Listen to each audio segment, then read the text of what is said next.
Assalamualaikum warahmatullahi wabarakatuh. Jumpa lagi bersama channel Nenok Channel. Hari ini Nenok Channel akan memberitakan tentang Farel yang mengucapkan ulang tahun untuk ibunya Mega. Kita tonton aja, check it out. Barakallahu fi umrik buat Uti Endawati. Wish you all the best, bahagia selalu, sehat selalu, terus sayang sama anaknya Mbak Dia. Terima kasih Mas Vero.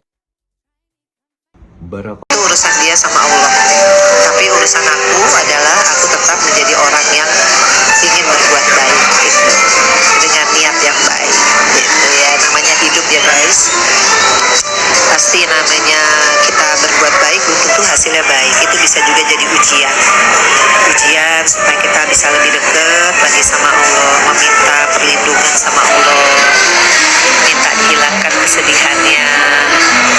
Jadi gak boleh merasa kesepian ya, karena ada Allah guys. Dulu aku juga berpikir begitu, aduh kalau gak ada pasangan gimana ya hidupku. Itu namanya memuliakan manusia, gak boleh guys. Kita hanya boleh memuliakan Allah subhanahu wa ta'ala. Orang tua, anak-anak itu harus kita luangkan waktu, jiwa raga, kasih sayang, semualah materi gitu guys. Jadi kalian harus yakin kalau sama Allah semuanya akan baik-baik aja. Jangan berpikiran kayak aku dulu, memuliakan suami itu salah besar. Karena suami itu manusia guys, dia bisa berubah. Kalau baik ya disyukuri, kalau nggak baik ya kita nggak apa-apa. Kita tetap strong, kita tetap yakin. Pokoknya kita baik aja sama orang. Tapi kalau nggak dibaikin ya that's life. Jadi semangat ya buat mama-mama, nggak boleh kecil hati. Yang penting kita udah dikasih anak aja udah bersyukur deh sama Allah kan. Apalagi aku dikasih anak perempuan, dikasih anak laki-laki yang produktif, yang bisa mandiri, nggak repotin mamanya.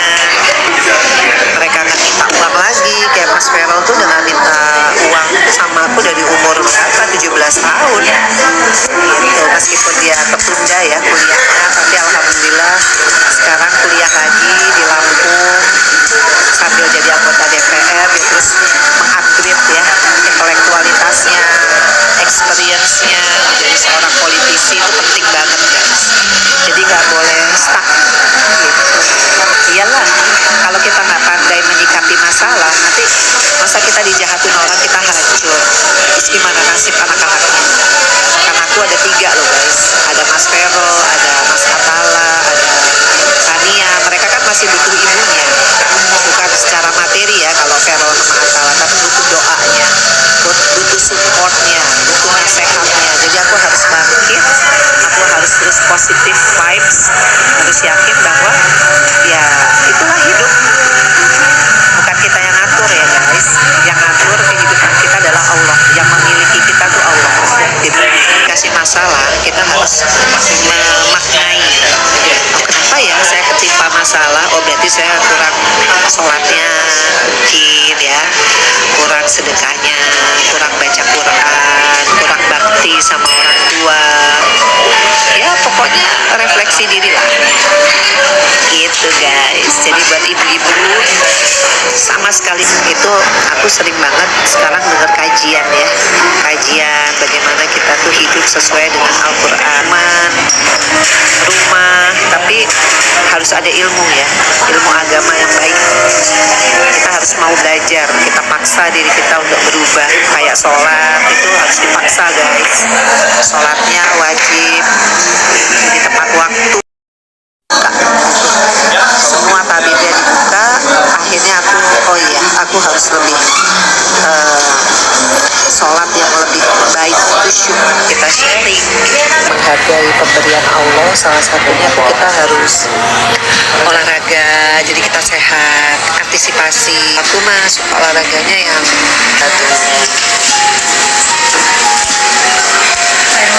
di bandara di Halim lumayan rame.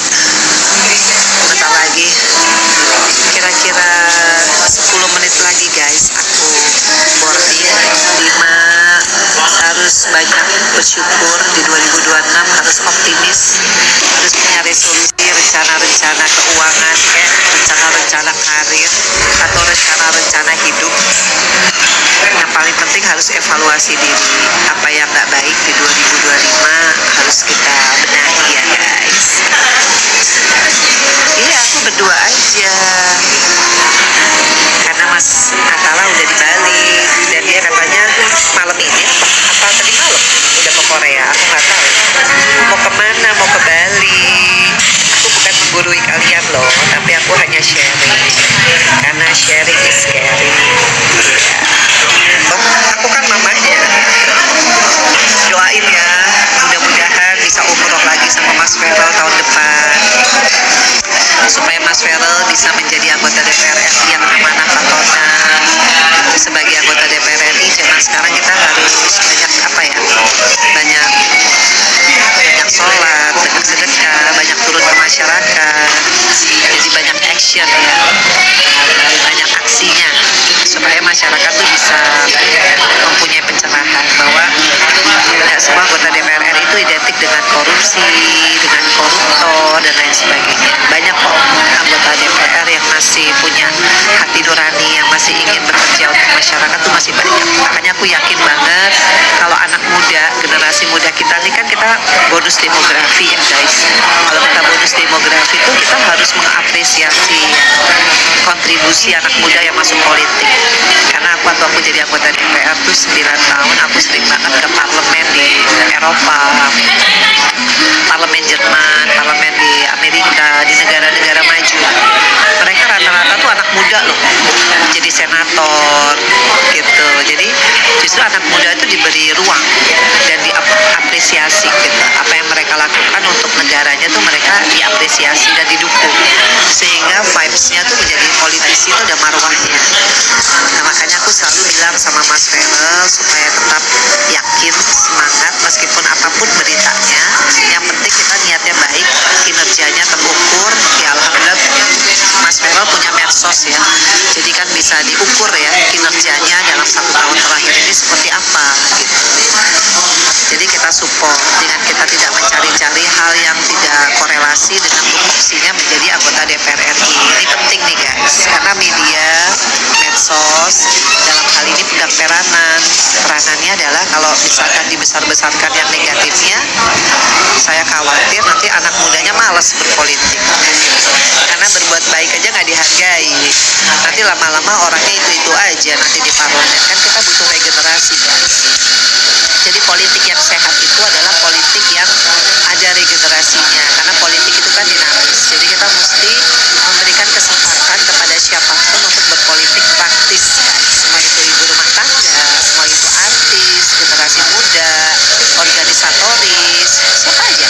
Yang penting niatnya baik. Makanya orang tuh mesti punya nasionalisme, mesti punya idealisme terhadap negara ini. Kalau kita nggak suka sama banyaknya angka korupsi yang begitu tinggi di Indonesia, ya kalian masuk politik jadi decision maker.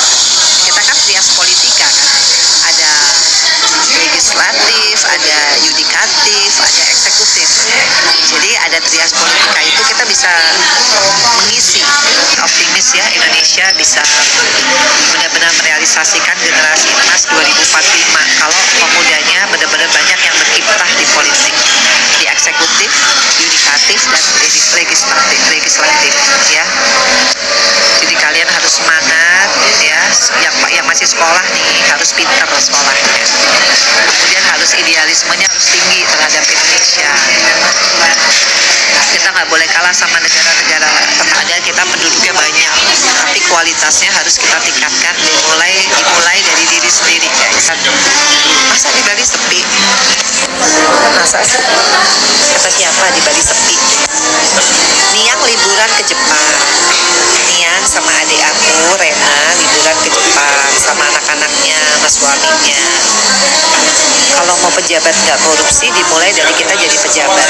Kalau kita jadi pejabat, kita bisa clean, insya Allah semuanya akan clean. Karena nggak bisa sendirian ya guys, harus kita tularkan semangat anti korupsi guys. Dan biasanya anak muda itu lebih punya idealisme, nasionalisme. Kenapa? Karena mereka belum ada beban apa-apa ya, bebannya hanya berkarya bagi nusa dan bangsa. Tapi kalau udah tua-tua kan bebannya banyak ya. Jadi aku optimis sih sama generasi muda yang masuk politik, karena aku yakin anak muda tuh fresh ya, dari otak goalsnya ya. Goalsnya apa sih, masih clean lah dalam pengalaman hidup. Ya CV-nya udah banyak, bangun bangsa ini dengan dedikasi, dengan etos, misalkan diisi dengan bukan yang hate comments ya, bukan yang sifatnya tuh ujaran kebencian, tapi sifatnya yang positif aja. Kalau ada orang yang kerjanya bagus, wajibnya kita support gitu. Jadi medsos itu bukan tempat orang gibah sih sebenarnya. Kalau menurut aku ya, karena kalau kita gibah juga kita rugi, ya nggak sih? 2019, tapi di 2018 aku harus mengundurkan diri dari DPR karena aku pindah partai. Jadi aku harus mengundurkan diri karena aku nyalek dan pindah partai. Jadi itu resikonya guys. Jadi ya hampir berapa tahun ya? 8 tahun ya. Gitu guys. Halo daripada wah di 2026 harus semangat ya. Yang Menurut kalian kayak gimana? Komen-komen boleh di bawah. Jangan lupa like, subscribe-nya, bunyikan loncengnya. Terima kasih yang selalu mendukung channel saya. Assalamualaikum warahmatullahi wabarakatuh. Dadah.